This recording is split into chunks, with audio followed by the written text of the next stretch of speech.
Why did the Roman Empire fall? In 117 AD, the Roman Empire reached the peak of its power. Its territory stretched across 3 continents, from the Atlantic coast all the way to the Persian Gulf, from the Scottish Highlands down to the Sahara Desert. 5 million square kilometers of land, 60 million people, 21% of the entire world's population at the time. Rome's road network stretched over 400,000 kilometers, enough to circle the Earth 10 times. Its legal system was so precise and so sophisticated that it still shapes the lives of billions of people today. But 870 years before all of this, the entire story began with a handful of crumbling mud brick villages on the Palatine Hill above the Tiber River.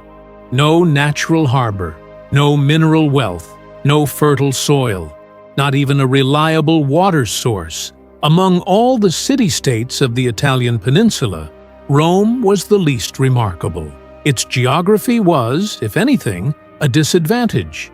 Easy to attack, difficult to defend, exposed on every side. So how did this place, with no natural advantages and no obvious potential, end up swallowing the entire Mediterranean world?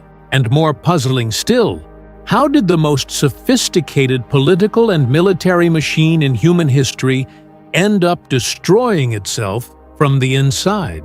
The answer might surprise you. Rome was not murdered by outside forces. What happened was a century-long process of systematic self-destruction. In 509 BC, Rome expelled its last king and established the Republic. This was not simply a change of government. It was a revolution in how a society could organize itself. Rome established a principle that had never been tried before at this scale. No representation, no taxation, no military service, no political rights. Every Roman citizen was simultaneously a taxpayer, a soldier, and a political participant. That 3-way identity gave Rome a capacity for mobilization that no other power in the ancient world could match. While other empires fielded armies of mercenaries and slaves, Rome's army was made up of citizens. They were not fighting for wages, they were fighting for Rome. This system gave Rome something far more powerful than military strength.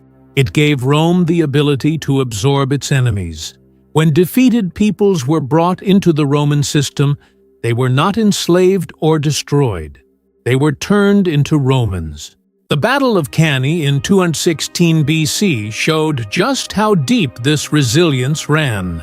Hannibal destroyed between 50,000 and 70,000 Roman soldiers in a single day. That was roughly 1/5 of all adult male Roman citizens at the time. Any other empire in history would have collapsed after a loss like that. Rome did not. Within a few years, Rome had mobilized more than 20 new legions, over 100,000 men. What made Rome truly undefeatable was not its army. It was the system that kept rebuilding the army, turning yesterday's enemies into tomorrow's soldiers. But every system has its limits. As Rome's territory expanded, the citizen-soldier model began to crack. Soldiers were serving farther from home and for longer periods of time. Farms were left without anyone to work them. The social foundation that had made the Republic strong was quietly eroding. In 49 BC, Julius Caesar crossed the Rubicon with his army. This was not just a military coup. It was the moment the Republic's institutional framework finally gave way. By 27 BC, Augustus had established the Principate, and the Republic was over. The consequences were structural and permanent. The loyalty of the army shifted away from the Senate and toward whichever general was paying their wages. The militarization of Roman politics had begun. Soldiers no longer fought for Rome. They fought for the man who paid them. From 27 BC to around 180 AD, Rome experienced roughly 200 years of relative peace. This period is known as the Pax Romana, the Roman peace. It was the high point of Roman civilization. But underneath the peace, an economic trap was closing. The Roman economy ran on conquest. Every war brought tens of thousands of slaves. Every new province brought an enormous flow of wealth back to Rome. The whole system depended on continuous expansion. Then, expansion stopped. In the north, Rome ran into the Rhine and Danube rivers. In the east, it became locked in a long stalemate with the Parthian Empire. The frontier had reached its natural limits, and the flow of conquest-driven wealth dried up. Rome now had to defend roughly 10,000 kilometers of border. The military costs were enormous and unrelenting.